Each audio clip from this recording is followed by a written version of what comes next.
Hello and welcome once again to Raising Questions. Boy, do we have questions now. We're broadcasting from near a college, an Ivy League college, a well-known place in New Hampshire, and also very near Vermont. And we're sort of in our own basement, except that it's not a basement. But like everybody else on radio, TV, we're working from home. And the first thing I want to say is we're in the middle of this coronavirus thing. And it seems to be threatening a lot of stuff all over the world. And in the middle of that, I've thought up three things to talk about. And I'm looking over at my notes. And the first thing to talk about is international and national politics in the face of the epidemic. And secondly, I should say pandemic. And secondly, what we're going to be talking about is some of the media and their reaction during this pandemic. And number three, we'll get very, very broad in our discussion and go wherever it seems to want to go, towards ultimate things, in other words. So the first thing is just to realize we are in the middle of this pandemic. It's a virus, and the weird thing is that it came from China, and one is not supposed to say that anymore. If you want to be politically correct, you cannot say the Chinese virus, and that's because it's the Chinese virus.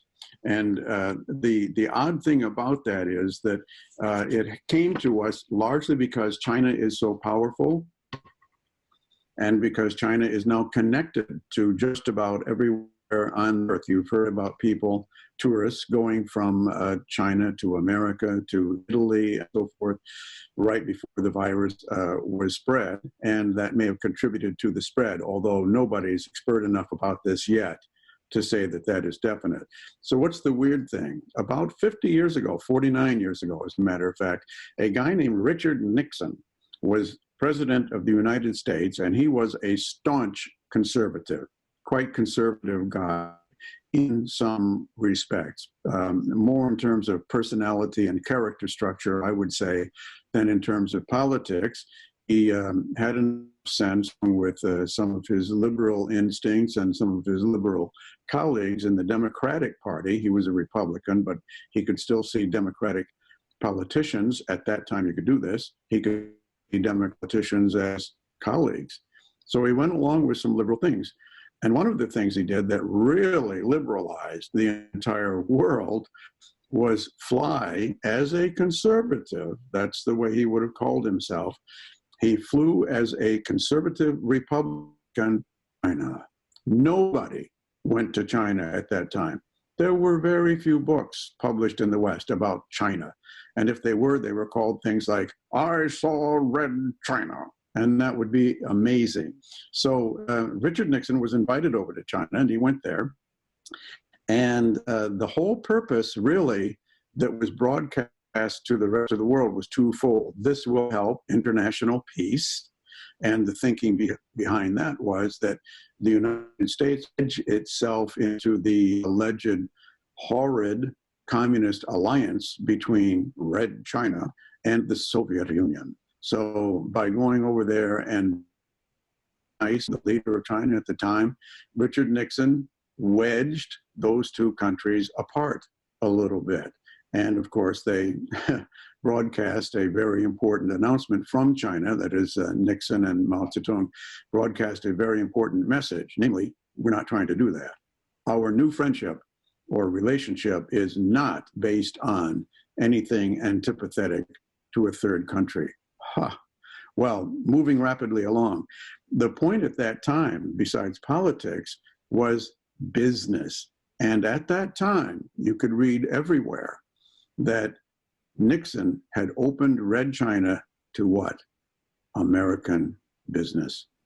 For instance, Coca-Cola, Pepsi-Cola, all the colas were going to now sell not hundreds of thousands of bottles a day, but billions of bottles a day, because we had, that is Nixon and America, had opened up China to American business. Well, of course, the reverse was true, and now all our factories are in China, and you can't get any more antibiotics made in America. I'm kind of joking, but that's too close to the truth just the same. The Chinese have pretty much taken over production for America. And in the middle of that process, or at the end of that process, at the 50-year mark, it also has brought us a virus, largely because Nixon went to China. Now, so what? Talking about Richard Nixon reminds one of only one thing. That's FDR and President Trump. Are we dealing, this is now domestic politics, are we now dealing with the virus in the most effective way that we possibly could? Where is FDR? That, I think, is the point. Where is Franklin Delano Roosevelt when we really need him? In the 30s, when he took over in 1933, Hitler was far enough off on the horizon we didn't have to worry too much about war at that time, but he took over in the middle of the Great Depression. And because of that, he had to come up with some solutions to the problem of mass unemployment. And he came up with a lot of solutions. That's when the federal government started to really burgeon and changed from this tiny spot in a little place called Washington, D.C., into the gigantic government that we have now. And he started Social Security, he started other things. And as somebody else has said, people could look to FDR and they could say, finally, somebody cares. And he broadcast that. There's no question about it. He cared about people, about the country, about the economy, about politics. Right now, we have a federal government in massive disarray, and it's not all President Trump's fault. I'm not one of the people who finds fault with Trump so much that he can't do anything right, in my opinion. Now, the federal government has done very little that was right during the past 2 or 3 months, according to many people. But according to other people, maybe right-wingers, who knows, they did pretty well, actually. You see frightening statistics, like America has more deaths than any other country. Well, we also had 320 million people, whereas countries like France, Germany, Italy have way under even 100 million people. So we have to keep that in mind. But I'd still like to ask, we're raising questions here, where is FDR now that we need him? A person who would say, look, I'm in charge, and I'm going to consult people, the experts and so forth, and I am going to control things, and I'm going to say what's going to happen. That's what FDR did. In a nice convivial way, in a sort of avuncular way, not as a terrifying father figure. And we just don't have that now. Maybe it's because the country is so divided. You would think, if you were a man on Mars or a woman on Mars, looking at the United States, you would think that everybody could pull together during the pandemic, but no, that's not happening. And as a result of that, it would be hard even for FDR probably to say, look, this is what's going to happen. All the banks are going to open and close. All the schools are going to open and close. All the stores are going to open and close on certain days, et cetera, et cetera, et cetera. It would be a tough thing even for him. All right, so why is the country so divided? And this is the second thing I wanted to talk about or raise some questions about. How terrible have the media become? Well, they've become about as terrible as media can get. And one of the things that they're doing, at least on the 3 major news networks that I watch, is broadcasting more and more commercials. I'm not necessarily saying that they're broadcasting more than they ever have, but every day, here come more. There's another commercial, and another commercial, and another commercial. I wrote a letter about this to the local paper and also sent it on to the White House, and also to the congressional representative where I live. And the White House has let me know that it is doing nothing about it. In other words, they've refused to respond. And I know that's startling. Absolutely. How can they ignore this letter? I know that's startling, but they have ignored it. And on the other hand, the newspaper published it, which is nice. And on the other hand, the local representative actually had somebody in her office phone me up and say, hey, we like this, and gave me the impression that the representative could conceivably sponsor a bill to take care of it. At the moment, if you compare America to, let's say, a place like Germany, Germany has virtually no commercials on TV, and I know why they don't. There are radio and television fees that every citizen in Germany, every person in Germany has to pay to support radio and television in Germany. In other words, it's one giant PBS network, and or networks, put it that way. And there are commercials, but they take up maybe 5 minutes per hour, something like that. If there are commercials on the particular station that you're watching.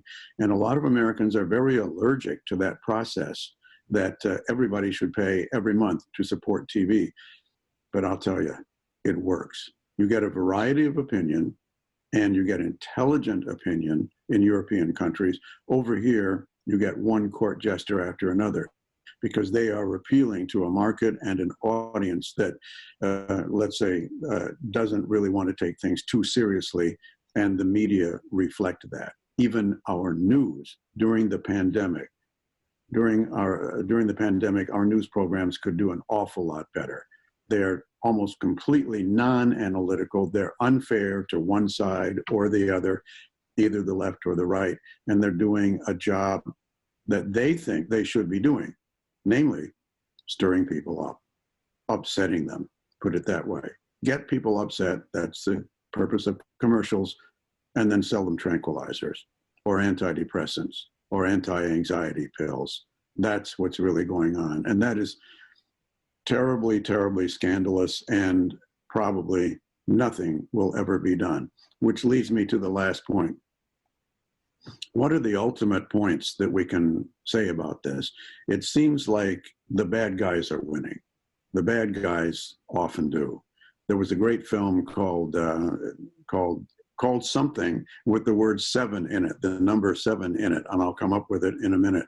And The Magnificent Seven, of course, with Yul Brynner and so forth, where a bunch of roving good guys, some of whom were not totally good, a bunch of good guys went into a Latin American country, presumably Mexico, as I recall, and they turned things upside down. They got rid of the bad guys. And as they rode out, a couple of them were talking about how they felt. And it turns out that both of them felt, even though they had banished the bad guys, they felt, we lost. We always lose. Really, really an incredibly interesting point. Magnificent film. And that just illustrates again, it's a tough fight, you know, the good guys against the bad guys, if there are any. And here I go to my scanty and superficial knowledge of Buddhism and maybe Christianity. And we have to realize that there are no good guys, there are no bad guys. Everybody is a mixture. Everybody is a contradiction. And as a result of that, it's wrong to say the bad guys are always going to win and the good guys are always going to lose. But right now, it's an interesting question. Let's just put it this way. Maybe it's not true that there are good guys and bad guys, but I want to think that there are good causes and bad causes, or good causes and ones that aren't so good. And I know it all adds up to something good. It all adds up to the way the cosmos is. And the existence of the cosmos and the way it's run in general is pretty good.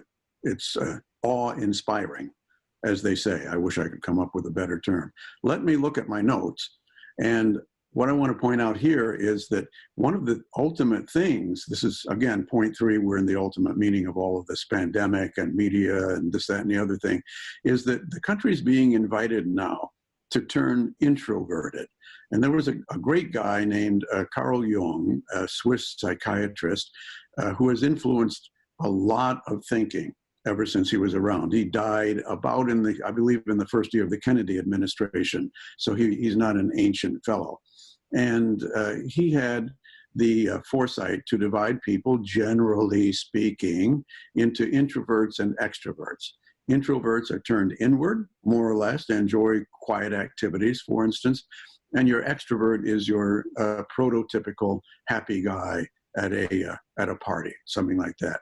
In other words, an introvert turns inwards, and extrovert turns outwards for excitement. So an introvert turned inwards can be very excited about sitting around reading, for instance.